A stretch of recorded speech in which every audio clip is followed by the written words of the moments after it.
mutisa fangati karaba sarayele la aurela ne kamaurema halaka balo minu maujuguya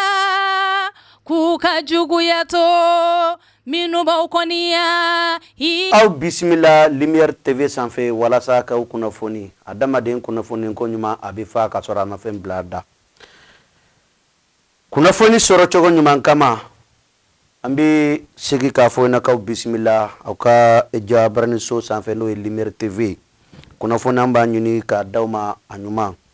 o de senfɛ bi an bɛna an ka kunnafoni daminɛ min ye o de plan d'action d'action gouvernementale no ye Mali premier ministre no ye général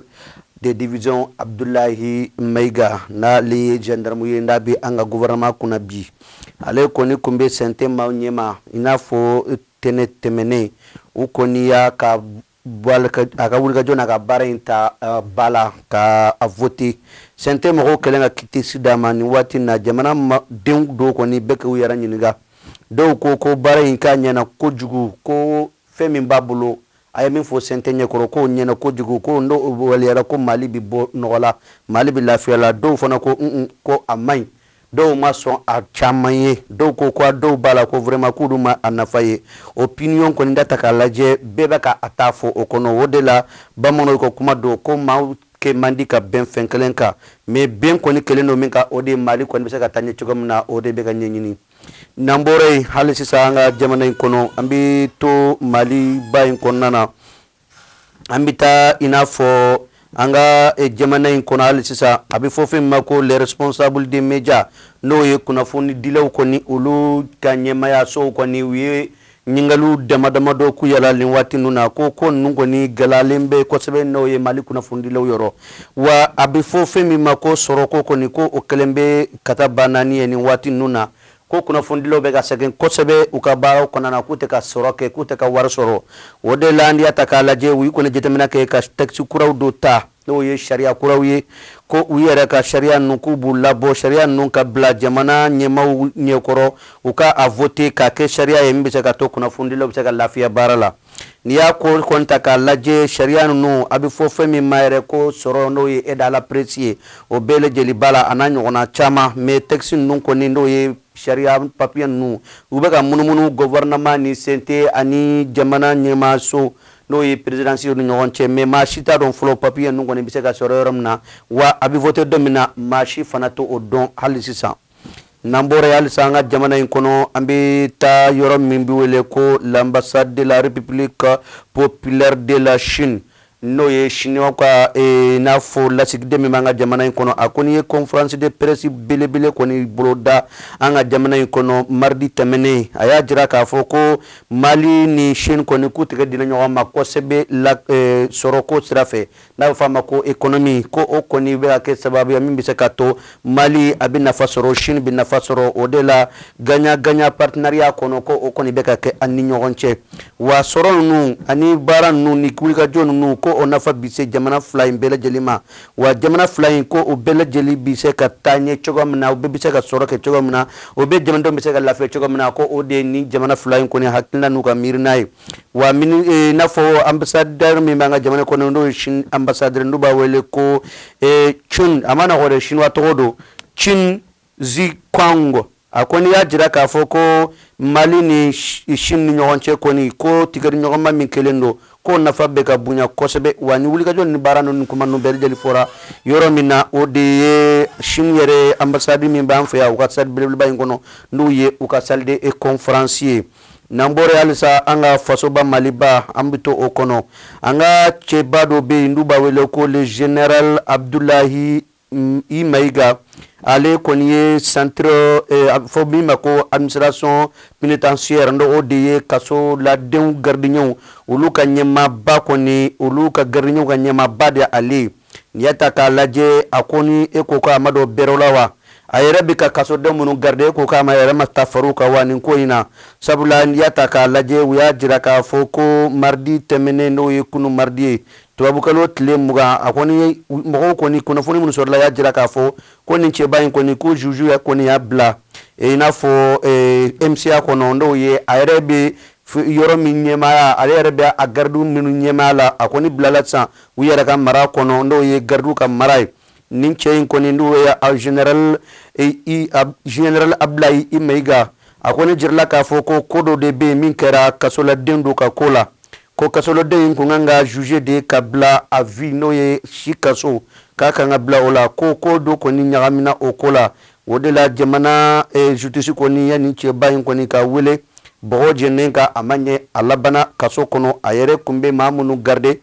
kɔni bilala ka fara u ka kɛ u ka i n'a fɔ ma wari tuguni maa kura ye hali sisan an bɛ to an ka Maliba kɔnɔna na Mali CNDH kɔni da ale ye commission min sigilen do ka adamadenya hakɛ ko jateminɛ a kɔni y'a ɲini ko jamana ɲɛmaaw ni jamanadenw bɛɛ lajɛlen ka wulikajɔ kɛ ko ka yelen kɔni ko o bɔ fɛn min kɛra Jafara bɛ no o waati dɔ kɛra kununkan caman fɔra k'a fɔ ko Jafara bɛ ko maaw dɔ tunnen n'o ye population mɔgɔw dɔ ye u kɔni ko a kɔni ko ka fɛɛrɛ bɛɛ tigɛ min bɛ se ka to o maa ninnu kɔni u ka kunnafoni bɛ se ka sɔrɔ cogo min na hali sisan an ka jamana in kɔnɔ an bɛ taa secteur de transport an bɛ taa o kan n'o ye bolifɛn minnu bɛ boli ji fan fɛ ka i n'a fɔ maaw lase u seyɔrɔ la n'a bɛ f'u ma ko kuru ani bateau n'u ɲɔgɔnnaw n'i y'a ta k'a lajɛ an filɛ waati min na kɔni gɛlɛyaba b'u kan gɛlɛya min ni a sɔrɔla lakanabaliya sira ani fɛn caman fɛ wa ji yɛrɛ bɛ ka ja koyi wa o bɛɛ lajɛlen ye gɛlɛya min b'u kan nin waati in na wa ko u ka wulikajɔ n'u ka baara kɔni k'o kɛlen bɛ fɛn min ni wulikajɔ ni baara bɛɛ bɛ kɛ min bɛ se ka to u bɛ se ka lafiya u ka baara ninnu kɔnɔna na wa n'i y'a ta k'a lajɛ aw hakili b'a la ɲinan bɛɛ an ka batoba in Tumbutu n'o ye bateau min jɛnna o kɔfɛ bateau foyi ma wuli wa bi bina sa fɛn bɛ ka mɔgɔw la siw siyɔrɔ la ji yan fan kɔnɔ o de ye kuru ninnu ɲɔgɔnnaw ye mais a jirala k'a fɔ ko gɛlɛyaba b'u ka baaraw kɔnɔ lakanabaliyaw na fɛn wɛrɛw y'a sababu ye mais a kɔni kɛra fɛn min ni a bɛna kɛ ko bɛɛ min bɛ se k'a to maanifin bɛ se ka lafiya ni transport in sira fɛ hali sisan an bɛ to an ka jamana in kɔnɔ an bɛ taa Bagindakaw fɛ yen nɔ an kɛrɛfɛ Bamako yan Bamako yɛrɛ kɛrɛfɛ dugu dɔ la n'o ye Baginda ye Baginda kɔni n'i y'a ta k'a lajɛ ko muso dɔ bɛ yen kɔni an balimamuso dɔ ko o minɛna an ka commissariat maaw fɛ yen minnu bɛ Yirimajɔkaw fɛ yen ni musoba in kɔni k'u y'o minɛ u kɛlen k'a minɛ k'u nana sɔrɔ a bɛ fɔ fɛn min ma ko arme n'o o ye maafafɛn ko min bɛ dilan an ka artisan fɛ n'o b'a fɔ ma ko arme artisanal n'i y'a ta k'a lajɛ ko o kɔni 6 de yera bolo k'o bɛɛ lajɛlen automatique ye a muso in tun bɛ ka mun de k'u la maafafɛnw do a b'u dilan de wa a b'u san de wa a b'u feere de wa a b'a kɛ cogo di kunnafoni kɔni bɛna sɔrɔ an ka bɔ an ka commissariat yɔrɔ n'o ye Yirimajɔkaw ye n'o bɛ tila o la ka sɔrɔ ka ni muso in kɔni ka bila jamana ɲɛmaaw ka bolo ka président juge n'o ye an ka kiiri bolo ye walasa a ka ko in bɛɛ lajɛlen tiɲɛ ka a pɛrɛn-pɛrɛnna tigɛ ka ɲɛfɔ maaw ye nin de kun ye kunnafoniw ye minnu sɔrɔla ka bɔ an ka i n'a fɔ rédaction bolo n'o ye groupe Lumière kɛ rédaction ye précisément Lumière TV a kɛ rédaction bolo n'an bɔra yen na halisa an bɛ to groupe Lumière kɔnɔ an b'a jira k'a fɔ ko anniversaire kɔni bɛ ka labɛn wa a waati kɔni bɛ ka surunya kosɛbɛ n'Ala sɔnna ma anniversaire fɛn ninnu bɛɛ bɛna ninnu don ni ɲɔgɔn ye ba dɔ min bɛna kɛ maison la presse n'u b'a wele ko conférence débat nin kalo ye o tile 31 sibiri n'a ta o kunɲɔgɔn n'Ala sɔnna ma o bɛna kɛ sɔgɔmada fɛ fo ka taa bila tile gandɛrɛdɛrɛ la kunnafoni dilaw bɛna wele Mali denw bɛɛ bɛna wele k'u ka taa lamɛnni kɛ min bɛ bɔ groupe Lumière maaw da ani u ka maa min wele n'o ye Modibo Fofana ye k'o bɛna kuma maaw ye sɔrɔ ko n'an kun b'o kuma na kunnafoni di la sisan o cogoya bɛ cogoya min na jamana in kɔnɔ kunnafoni dilaw yɛrɛ ye sɛgɛn min kɛ ni tɔɔrɔ min kɛ ɲinan nin ko ninnu bɛɛ lajɛlen a wuli a kungo na ɲɛɲɛ mɔgɔw bɛna bɔ nin bɛɛ lajɛlen kalama n'aw bɔra la balontan kɔni bɛna daminɛ n'Ala sɔnna ma le 7 hali n'a sɔrɔ dɔw bɛ k'a fɔ ko le 7 bɛ juma ma